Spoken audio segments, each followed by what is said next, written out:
Swastiastu. Om Swastiastu. Umat sedharma dimanapun berada, senang sekali bertemu lagi dengan saya, Ninyoman Suryani, dalam acara Taksu, Tutur Agama dan Kerukunan melalui seluruh umat. Adapun program Taksu ini merupakan program dari kelompok kerja penyuluh yang bekerja sama dengan penyelenggara Hindu Kantor Kementerian Agama Kabupaten Luwu Timur. Pada kesempatan ini, saya ditemani oleh dua narasumber kita, yaitu yang pertama, Bapak Putra Setiawan, SPDH. Om Swastiastu, Pak Wayan. Om Swastiastu, Ibu. Kemudian, narasumber kita yang kedua adalah Ibu Dewi Adnyani, SE. Om Swastiastu, Ibu. Om Swastiastu. Bagaimana kabarnya, Bapak Ibu? Asmengkara baik. Ya, syukur. Mudah-mudahan kita semua diberikan kesehatan. Baiklah, topik kami pada kesempatan ini yaitu Purusa dan Pradana menurut perspektif dalam agama Hindu. Selanjutnya, saya akan mengajukan pertanyaan kepada Bapak Made. Bapak Made, bagaimana konsep Purusa dan Pradana ini menurut ajaran dalam agama Hindu? Ya, silakan Bapak. Baik, terima kasih Bu Nyoman. Ya. Pertama, Om Swastiastu. Umat sedharma dimanapun berada, sangat menarik sekali Ya. materi yang diangkat oleh moderator. Nah, kalau kita bicara mengenai Purusa dan Pradana, ini merupakan dua unsur yang terdapat pada alam semesta. Di mana Purusa ini merupakan jiwa dan Pradana ini merupakan badan material. Yang sesungguhnya semua makhluk yang ada di alam semesta ini itu tercipta dari dua unsur tersebut. Dan alam semesta yang berputar sesuai dengan hukum reta itu pun dipengaruhi oleh Purusa dan Pradana itu sendiri. Nah, Tuhan dalam sebagai jiwa di alam semesta itu disebut sebagai Brahman. Sedangkan Tuhan sebagai jiwa dalam makhluk hidup disebut sebagai Atman. Nah, dalam konsep Pura Kayangan Ruobinedo itu dijelaskan bahwa semua umat manusia harus mengusahakan agar kehidupan seimbang. Jadi harus seimbang antara kehidupan mental, spiritual, dan kehidupan fisik material. Seperti itu. Nah, Purusa dan Pradana ini merupakan dua kekuatan awal dalam penciptaan manusia. Nah, di mana kekuatan ini yaitu unsur Purusa ini merupakan kekuatan hidup atau batin, sedangkan Pradana ini merupakan kekuatan kebendaan. Seperti itu.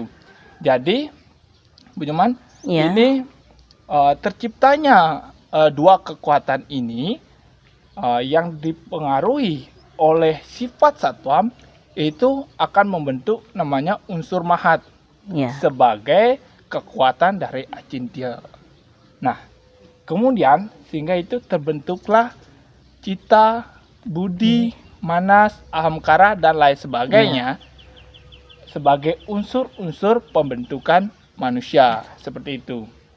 Nah, umat sedharma dimanapun berada, Purusa dan Pradana ini merupakan ciptaan pertama dari Ida Sang Hyang Dewasa. Sebagaimana yang dijelaskan dalam Babat Bali dalam artikel Pura Pusaring Jagat, di sana dijelaskan bahwa Purusa itu sebagai benih laki-laki dan Pradana itu sebagai benih perempuan. Seperti itu. Nah, kombinasi atau pertemuan antara Purusa dan Pradana ini akan menciptakan kehidupan yang harmonis. Seperti dalam upacara perkawinan, Ya. khususnya dalam mekalo-kaloan, itu disebut sebagai kekuatan Semararatih. Ya. Mungkin seperti itu singkatnya, Bu Nyoman. Ya, baik, super sekali penjelasan dari Pak Made. Tadi dijelaskan bahwa Purusa dan Pradana itu merupakan yang mana dijelaskan dalam Ruwa Benedo, yaitu merupakan keseimbangan alam. Ya. Yang mana kita sebagai manusia dalam Purusa yaitu laki-laki dan Pradana itu adalah jiwa dari perempuan, kita saling ketergantungan ya, seperti saling itu ya, saling membutuhkan. Nah, di sini dijelaskan tadi Purusa dan Pradana ini juga dalam pawiwahan biasa dilambangkan atau diistilahkan dengan Semararatih. Ya, Nah, Semararatih. ya, Sangyang Semararatih. Mungkin Ibu Dewi bisa menjelaskan lebih rinci apa saja simbol-simbol dari Semararatih tersebut. Ya, silakan Bu Dewi. Baik, terima kasih.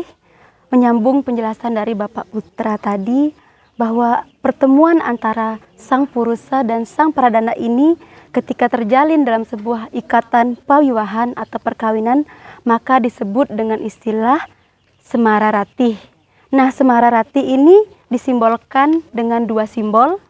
Yang pertama ialah simbol Biulalung, yakni merupakan simbol kekuatan Ida Sang Hyang Wediwasa yang manifestasinya sebagai Sang Hyang Semarajaya, yang melambangkan sifat kebajikan, kebijaksanaan, serta ketampanan, dan merupakan simbol sebagai mempelai pria juga.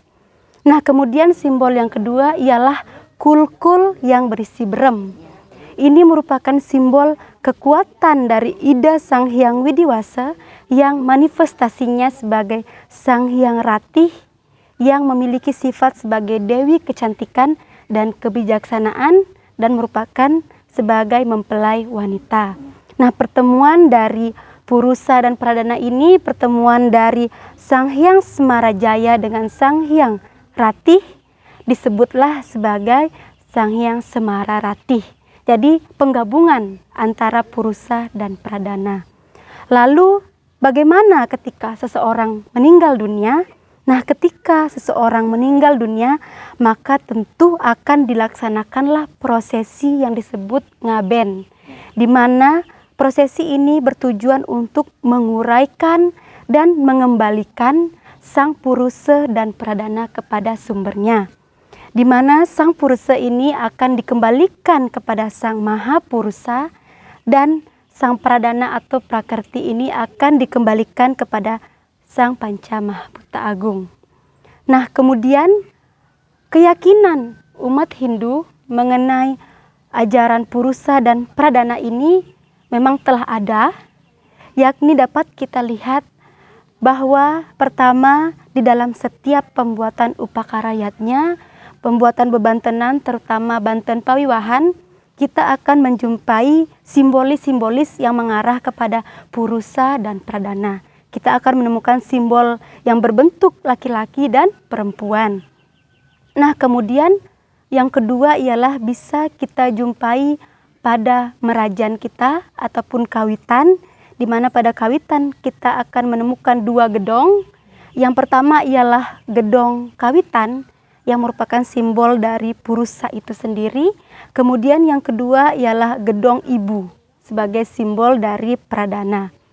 Dapat juga kita temui pada penataran Pura Agung Besakih di Mandala ke-6 bahwa di sana terdapat simbol cikal bakal kehidupan, yakni tergambar bahwa ada Sang Purusa dan Pradana yang diyakini nanti akan bisa melahirkan keturunan.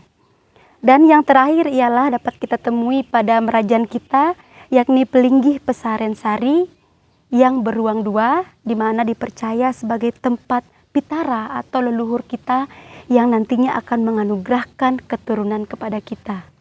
Nah, mungkin seperti itu Ibu yang dapat saya jelaskan. Ya, baik, terima kasih Bu Dewi.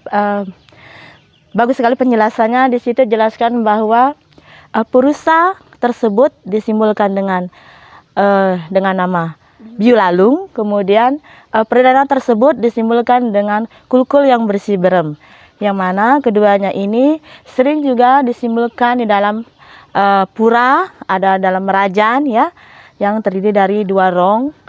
Yang pertama yaitu merupakan simbol dari Purusa, dan yang kedua merupakan simbol dari perdana yang akan memberikan keturunan kepada umat manusia di jagat raya ini. Baik, kita akan lanjut untuk pertanyaan yang kedua kepada Bapak Made. Nah, di sini yang akan menanyakan berbicara tadi mengenai laki-laki dan perempuan, Pak Made. Nah, saya ingin tahu bagaimanakah kesetaraan kedudukannya dalam Hindu mengenai laki-laki dan perempuan ini. Baik, silakan. Terima kasih Bu Nyoman.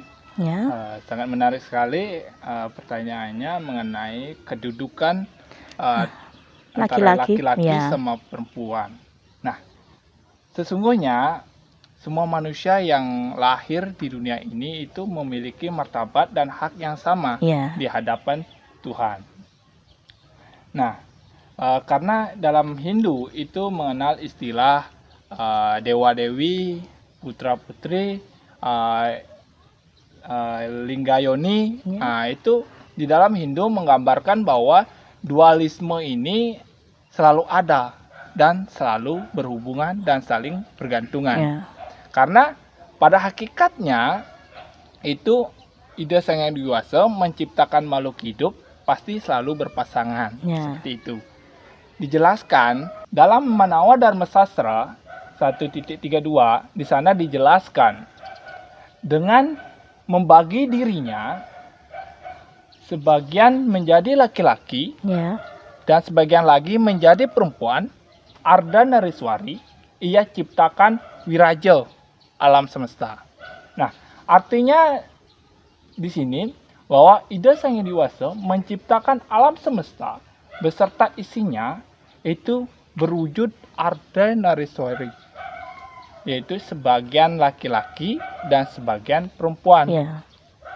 Nah, kemudian di sini dalam Manawa Dharma Sastra ini menyatakan bahwa kedudukan laki-laki sama perempuan itu sama karena sama-sama diciptakan oleh Tuhan.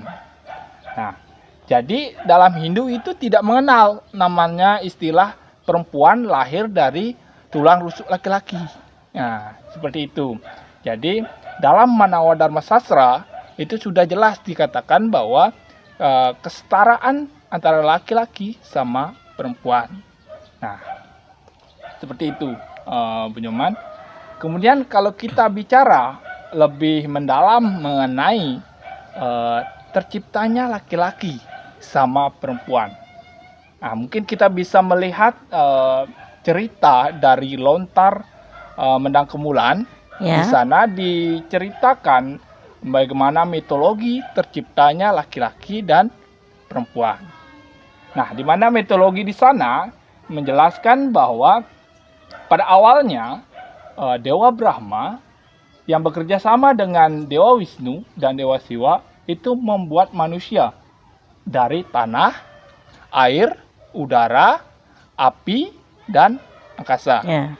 Nah, kemudian Dewa Bayu membantu memberikan nafas dan tenaga. Dewa Iswara memberikan suara dan kemampuan berbahasa, sedangkan Sang Hyang Acintil memberikan idep, sehingga manusia itu dapat berpikir. Nah, di dalam Lontar Mendang Kemulan itu menjelaskan bahwa manusia yang tercipta itu pada awalnya tidak berjenis kelamin. Artinya tidak laki-laki dan tidak perempuan. Sehingga Dewa Brahma itu masuk ke dalam manusia ciptaannya mengarah ke timur laut. Maka dari ciptaannya itu muncullah laki-laki dari arah timur laut. Kemudian mengarah ke tenggara, maka muncullah perempuan dari arah tenggara. Jadi di sini dari konsepsi penggambaran penciptaan laki-laki dan perempuan di sana dapat kita digambarkan bahwa laki-laki dan perempuan itu setara. Secara asasi, harkat, martabat, dan derajatnya serta gendernya itu setara. Sehingga jadi tidak ada antara tinggi rendahnya antara laki-laki sama perempuan. Jadi sebenarnya Bu Nyoman, Ya. perbedaan laki-laki sama perempuan itu sebenarnya terletak pada perbedaan yang bersifat komplementatif. Artinya perbedaan yang saling melengkapi. Jadi laki-laki itu tidak akan sempurna, Ya. tidak akan lengkap tanpanya ada perempuan. Ya. Dan sebaliknya, Iya. perempuan tidak akan lengkap, tidak akan sempurna tanpa adanya laki-laki. Seperti itu. Jadi laki-laki sama perempuan itu saling melengkapi. Jadi mungkin seperti itu, Bu Nyoman. Ya, baik Bapak Made Putra Setiawan, sangat bagus sekali penjelasannya bahwa tadi jelaskan bahwa di dalam Manawa Dharma Sastra bahwa kita mengenal yang namanya Ardhanariswari, yaitu lahirnya laki-laki dan perempuan. Yang mana Dewa Brahma masuk ke dalam sosok manusia yang awalnya tanpa wujud laki-laki dan perempuan, kemudian menuju arah timur laut menjadi laki-laki dan arah tenggara yang berwujud perempuan. Mungkin seperti itu ya. Terus selanjutnya lontar dari kemulan. Ya, yang itu berdasarkan lontar medang kemulan ya. Jadi semua itu ada dasarnya. Jadi untuk selanjutnya saya akan kembali kepada Ibu Dewi. Nah, Ibu Dewi di sini saya ingin menanyakan, menurut Ibu Dewi kesetaraan gender, bagaimana kesetaraan gender tersebut menurut agama Hindu? Baik, terima kasih. Ketika kita berbicara tentang kesetaraan gender, hal ini juga disebutkan dalam Rigveda bahwa suami dan istri ataupun purusa dan pradana yang telah terikat dalam sebuah ikatan pawiwahan atau perkawinan disebut sebagai dampat, yang artinya tidak bisa terpisahkan. Kalau bahasa Balinya disebut dempet. Maknanya pun sama, yakni tidak bisa terpisahkan. Nah, dalam Manawa Dharma Sastra, bab 9 sloka 45 dikatakan bahwa suami dan istri ialah tunggal. Tidak bisa dipisahkan, di mana ada suami, maka ada istri juga yang mendampingi. Nah, ketika seorang laki-laki dikatakan sebagai suami, tentu dia bukan laki-laki yang lajang lagi, tapi dia sudah berstatus ikatan perkawinan dengan sang istri. Begitupun sebaliknya, ketika disebut istri, maka ia telah memiliki seorang suami dalam ikatan perkawinannya. Nah, dalam kesetaraan gender di dalam agama Hindu, kedudukan antara suami dan istri ialah sama. Tidak ada di atas, tidak ada yang di bawah, tidak ada yang di depan, dan tidak ada yang di belakang. Tetapi kedudukannya ialah sama. Yang membedakannya ialah fungsi dan tugasnya dalam berumah tangga. Di mana di dalam Bhagavad Gita, seorang suami diartikan memiliki tugas sebagai master, lord, dominion, dan pemimpin.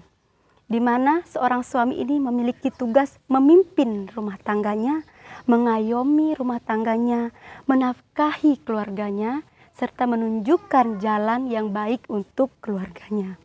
Nah, kemudian seorang istri memiliki tugas ialah sebagai yang terkasih, menjalin tali kasih, atau biasa disebut to be loved atau yang terkasihi, di mana istri ini memiliki tugas untuk menebarkan kasih sayang kepada keluarganya.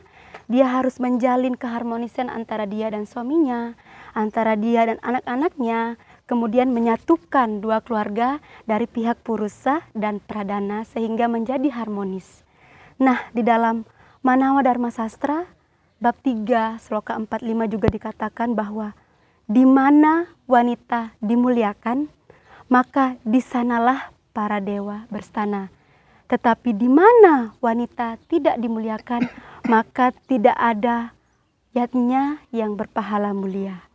Dari sloka tersebut dapat kita pahami bahwa ketika seorang suami memuliakan istrinya, menjunjung tinggi istrinya, maka kebahagiaanlah yang akan dia peroleh. Begitupun juga dengan istri, ketika ia mampu menghormati suaminya sebagai pemimpin tunggal dalam rumah tangganya, maka niscaya kebahagiaan akan datang dari segala penjuru arah. Nah, yang ingin saya tambahkan sedikit mengenai kesetaraan gender, terutama untuk seorang istri, lazimnya sebagai seorang suami tentu dalam menafkahi dan bekerja untuk keluarganya itu adalah suatu kewajiban yang mutlak. Tapi untuk seorang istri, dia memiliki pilihan di dalam hidupnya untuk meniti karirnya, di mana dia memiliki dua pilihan. Yang pertama disebut sebagai Swidu, kemudian yang kedua disebut sebagai Brahma Wandini.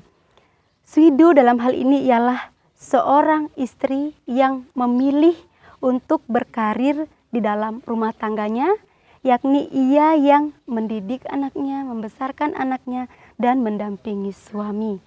Sedangkan ketika seorang istri memilih untuk bekerja di luar rumah, maka ia dikatakan sebagai Brahma Wandini. Ia entah bekerja di bidang politik, di bidang sosial kemasyarakatan, di bidang agama, maupun di bidang pendidikan, ia memiliki hak untuk memilih antara menjadi ibu rumah tangga dan merawat anaknya di rumah saja, ataupun bisa memilih untuk berkarir atau bekerja di luar rumah. Itu pun kembali lagi kesepakatan antara suami yang mendukung istrinya, karena ketika hubungan suami istri ini harmonis, maka akan ada timbal balik. Kita meminta izin, sang suami memberikan, maka kita boleh melakukan. Kita kembalikan lagi bahwa tugas suami ialah memimpin kita sebagai seorang istri di dalam rumah tangga. Sehingga dikatakan juga dalam Bhagavad Gita bahwa tugas istri dan suami ialah sama-sama menjadi guru untuk anak-anaknya. Sama-sama mendidik. Tidak ada yang dikatakan guru terbaik, guru yang tidak baik, tetapi sama-sama menjadi guru untuk mendidik dan membesarkan anaknya. Mungkin seperti itu, Ibu. Baik, super sekali tadi penjelasan dari Ibu Dewi, yang mana lagi ditambah lagi dari Bapak Made, yang tadi menjelaskan bahwa Purusa dan Pradana dalam perspektif Hindu ini sangatlah penting dan sangat saling ketergantungan dalam kehidupan di alam semesta ini. Yang mana dijelaskan tadi bahwa seorang Purusa atau laki-laki merupakan suatu pemimpin dalam kehidupan keluarga, yang ditambah lagi cinta kasih dari seorang ibu untuk suami dan anaknya, sehingga kita dari para Purusa dan Pradana sama-sama membimbing putra-putri kita. Tidak ada seorang guru yang lebih pintar, tapi kita sama-sama membimbing anak-anak kita sehingga menjadi manusia yang tentunya dengan menjadi tujuan dalam agama Hindu itu moksatem jagat ita jaca itu dharma, itulah tujuan dari kehidupan kita. Demikianlah tadi perbincangan kami dengan narasumber pada kesempatan ini. Terima kasih saya ucapkan kepada narasumber pada kesempatan ini. Tidak lupa juga saya ucapkan terima kasih kepada Bapak Parisade Desa Sumber Agung beserta Bapak Bendeso Adat dan seluruh umat yang berada di lingkungan Sumber Agung ini. Dan terima kasih kami ucapkan kepada seluruh umat Hindu yang terus mendukung acara Taksu kami pada kesempatan ini. Semoga acara Taksu ini kedepannya menjadi acuan yang lebih baik. Tidak lupa kami tutup dengan ucapan Paramasanti. Om Santi Santi Santi Om.